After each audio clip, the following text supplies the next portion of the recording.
નમસ્કાર દર્શક મિત્રો, તમે જોડા છો સાયકલ પ્રયોગ સંચાલિત ઝટપટ ન્યૂઝ અને નવસારી ટાઈમ। દિવસભરની ઘટનાઓથી અવગત કરાવતા બુલેટિન ઝટપટમાં જુઓ આજના સમાચાર। ફાઉન્ડેશન દ્વારા ચલાવવામાં આવતી પહેલી રોટી ગાયની અભિયાનને હવે મહારાષ્ટ્રમાં પણ શરૂ કરવામાં આવશે। નવસારી જિલ્લા ભાજપના પ્રમુખ ભુરાલાલ શાહની પુત્રી પ્રીતિ દ્વારા પ્રીત ફાઉન્ડેશન બનાવી પહેલી રોટી ગાયનું ના નામે એક અભિયાન શરૂ કરવામાં આવ્યો છે, જે અંતર્ગત વિવિધ શાળાના બાળકોને પહેલી રોટી ગાય માટે કાઢવા માટે અપીલ કરવામાં આવી છે અને આવી રોટલી ભેગી કરીને ગૌશાળાઓ અથવા તો ગાયોને ખવડાવવામાં આવે છે। ત્યારે આ અભિયાન 3 રાજ્યોમાં 130 શાળામાં લગભગ 1.5 લાખ બાળકો સાથે જોડાયેલું છે અને આ બાળકો દ્વારા આ ફાઉન્ડેશન અંતર્ગત પહેલી રોટલી ગાયના નામે વિવિધ રોટલીઓ ગાયોને આપવાનું ખૂબ સુંદર કાર્યવાહી કરવામાં આવેલી છે। ત્યારે હવે આ અભિયાન મહારાષ્ટ્રમાં પણ શરૂ કરવામાં આવશે। નવસારીની વિદ્યાકુંજ સ્કૂલના પ્રાઇમરી વિભાગના મુખ્ય શિક્ષિકા નાગિનબેન દેસાઈએ જણાવ્યું હતું કે નવસારીની વિદ્યાકુંજ શાળામાં દર ગુરુવારે એક રોટલી ગાયને ખવડાવવા માટે આપવામાં આવે છે અને આ સંસ્કૃતિ સાથે જોડાયેલી વાત છે। ત્યારે હવે આ જે અભિયાન છે તે મહારાષ્ટ્રમાં પણ શરૂ કરવામાં આવશે। ચેક રિટર્ન કેસમાં નવસારીના એક આરોપીને 1 વર્ષની સાદી સજા અને 7 લાખ રૂપિયાનું વળતર ચૂકવવાનો કોર્ટે હુકમ કર્યો છે। નવસારીની જ્યુડિશિયલ મેજિસ્ટ્રેટ ફર્સ્ટ ક્લાસની કોર્ટમાં ચેક રિટર્નનો એક કેસ ફરિયાદી ભરતભાઈ દેવાભાઈ ભરવાડે તેમના એડવોકેટ વિજય નાયક, જીતેન્દ્ર રાજપૂત અને અમૂલ પાન પાટીલ મારફતે દાખલ કર્યો હતો। આ કેસમાં બંને પક્ષની દલીલ સાંભળ્યા બાદ આરોપી રાજેન્દ્ર કુમાર જગદીશભાઈ કહારને કોર્ટ દ્વારા 1 વર્ષની સજા અને 7 લાખ રૂપિયાનું વળતર ચૂકવવાનો હુકમ કર્યો હતો। આ હુકમ બાદ કોર્ટમાં ફફડાટ ફેરી જવા પામ્યો હતો। ત્યારે ચેક રિટર્નના કેસમાં આ આરોપીને અત્યારે સજા ફરમાવવામાં આવી છે।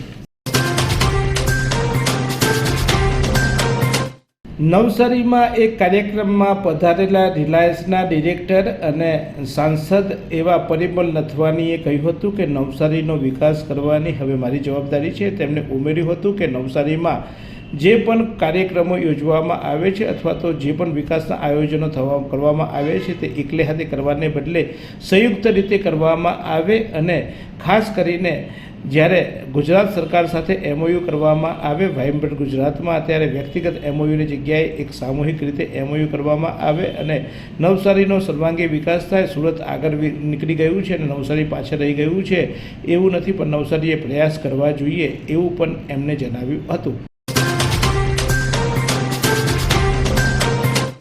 નવસારી મેનેજમેન્ટ એસોસિએશન દ્વારા બિઝનેસ લીડરશિપ એવોર્ડ અંતર્ગત મહેન્દ્ર બ્રધર્સને આજે એવોર્ડ આપવામાં આવ્યો હતો। આ પ્રસંગે રાજ્યસભાના સાંસદ અને રિલાયન્સના સર્વેસર્વા ગણાતા પરિમલ નથવાની વિશેષ ઉપસ્થિત રહ્યા હતા। ધારાસભ્ય રાકેશ દેસાઈ અને મેયર અશોક ધોળાજીયા તથા જિલ્લા ભાજપ પ્રમુખ ભુરાલાલ શાહની ઉપસ્થિતિમાં મહેન્દ્ર બ્રધર્સના મિલન પરીખને આ એવોર્ડ એનાયત કરવામાં આવ્યો હતો। આ પ્રસંગે અનેક મહાનુભાવો ઉપસ્થિત રહ્યા હતા। જિલ્લાના ઉદ્યોગપતિઓ, વિવિધ સામાજિક સંસ્થાના હોદ્દેદારો અને અનેક વિવિધ મહાનુભાવો પણ ઉપસ્થિત રહ્યા હતા। ત્યારે NMA દ્વારા આ 6થો એવોર્ડ એનાયત કરવામાં આવ્યો હતો।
નવસારી એલસીબીની ટીમે બાતમીને આધારે દારૂ લઈને જતી એક એસએક્સ કારને અટકાવી હતી અને કારમાં સવાર એક વ્યક્તિને ઝડપી પાડ્યો હતો, જ્યારે 3 વ્યક્તિઓને વોન્ટેડ જાહેર કરવામાં આવ્યા છે. કુલ 5,59,000નો મુદ્દામાલ જપ્તી કરવામાં આવ્યો છે.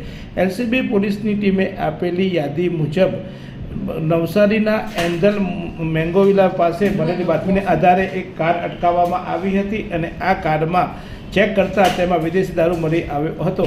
ત્યારે આ વિદેશી દારૂ હોવાને કારણે કારને જપ્ત કરવામાં આવી હતી. કારમાંથી 2,59,000 વિદેશી દારૂ અને કારની કિંમત 3 લાખ મળી કુલ 5,59,000ની કિંમતનો મુદ્દામાલ જપ્ત કરવામાં આવ્યો હતો અને અફઝલ ખાન, કમર ખાન પઠાણ રહે વડોદરાને ઝડપી પાડવામાં આવ્યો હતો, જ્યારે અન્ય 3ને વોન્ટેડ જાહેર કરવામાં આવ્યા હતા. નવસારીમાં ભારે વરસાદ પડે ત્યારે તો રસ્તાઓમાં પાણી ભરાય તે વાત કદાચ સમજી શકાય. આમ તો જો કે વરસાદના પાણીનો નિકાલ કરવો એ તંત્રની જવાબદારી છે, પરંતુ કદાચ એમાં એવા બહાના કાઢતા હોય છે કે એક જ સમયે ભારે વરસાદ પડવાને કારણે પાણી ભરાયા છે, પરંતુ હવે સામાન્ય વરસાદમાં પણ શહેરના વિવિધ વિસ્તારોમાં પાણી ભરાવાની સમસ્યા ઉદ્ભવવા પામી છે. ત્યારે કહેવાય છે કે પ્રી મોન્સૂનની કામગીરીને નામે આ સમગ્ર લાખો રૂપિયાનો ખર્ચો કર્યા બાદ પણ શહેરમાં કેટલાક વિસ્તારોમાં સામાન્ય વરસાદમાં પણ પાણી ભરાય છે, જેને કારણે પ્રજાએ હાલાકી વેઠવાનો વારો આવ્યો છે. નવસારી શહેરમાં મહાનગરપાલિકા દ્વારા જર્જરિત અને જોખમી ઇમારતોનો સર્વે હાથ ધરવામાં આવ્યો છે. 30 જેટલી જર્જરિત ઇમારતોને જોખમી જાહેર કરવામાં આવી છે. અતિ જોખમી ઇમારતો પર બ્લુ બોર્ડ લગાડવામાં આવ્યા છે અને દુર્ઘટના થાય તો માલિકની જવાબદારી નિશ્ચિત કરવામાં આવી છે. લગભગ 158 જેટલી મિલકતો ભયજનક જાહેર કરવામાં આવી છે. ત્યારે આ મિલકતદારોને નોટિસ આપવામાં આવી છે. નવસારી મહાનગરપાલિકાના અધિકારીઓના કહેવા મુજબ વારંવાર સૂચના આપવા છતાં જો કોઈ મિલકતદાર તેમની મિલકત ઉતારી નથી પાડતો અને જો કોઈ અકસ્માત થશે તો તેમની સંપૂર્ણ જવાબદારી જે તે મિલકત ધારકની રહેશે.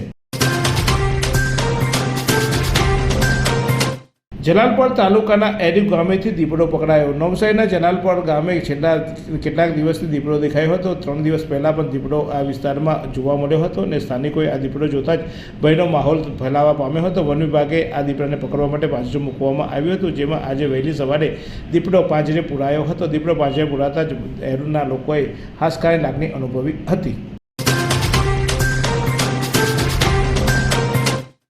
નવસારી માનવ રોગ નિવારણ મંડળ દ્વારા નેત્ર ચિકિત્સા શિબિરનું આયોજન રોટરી હોસ્પિટલના સથવારે કરવામાં આવ્યું હતું. આ નેત્ર ચિકિત્સા શિબિરમાં 170 જેટલા દર્દીઓએ લાભ લીધો હતો અને એમાંથી 122 દર્દીઓને મોતિયાના ઓપરેશનો આગામી સમયમાં વિનામૂલ્યે કરવામાં આવશે. 25 વ્યક્તિઓને ફેર તપાસણી માટે બોલાવવામાં આવે છે, કારણ કે એમની તપાસણી માટે વધુ ઊંડાણથી તપાસ કરવાની જરૂરિયાત છે, જ્યારે 20 દર્દીઓને વિનામૂલ્યે ચશ્મા વિતરણ કરવામાં આવ્યા હતા. આઈ હોસ્પિટલના ડૉક્ટર ત્રિષા ટંડેલ દ્વારા આ સમગ્ર માહિતી આપવામાં આવી હતી. નવસારીના આજના તાપમાનની વાત કરીએ તો આજે મહત્તમ તાપમાન 30.8 સેલ્સિયસ નોંધાયું હતું, જ્યારે લઘુત્તમ તાપમાન 24.7 સેલ્સિયસ નોંધાયું હતું. હવામાં ભેજનું પ્રમાણ સવારે 96% જોવા મળ્યો હતો, જ્યારે સાંજે 77% જોવા મળ્યો હતો. આજે પવનની દિશા દક્ષિણથી પશ્ચિમ તરફ રહેવા પામી હતી. આ સુંદર સૃષ્ટિને નિહાળવા માટે હજારો લોકો પાસે દ્રષ્ટિ નથી અને એ ત્યારે જ શક્ય બને જ્યારે કોઈ ચક્ષુદાન કરે. તો તમારા સ્વજનો સાથે મળી એક સુનિશ્ચય લઈએ, ચક્ષુદાનને પરિવારની પરંપરા બનાવીએ. Visit Sant Punit Chakshu bank, rotary eye institute Navsari. Call 7069006329.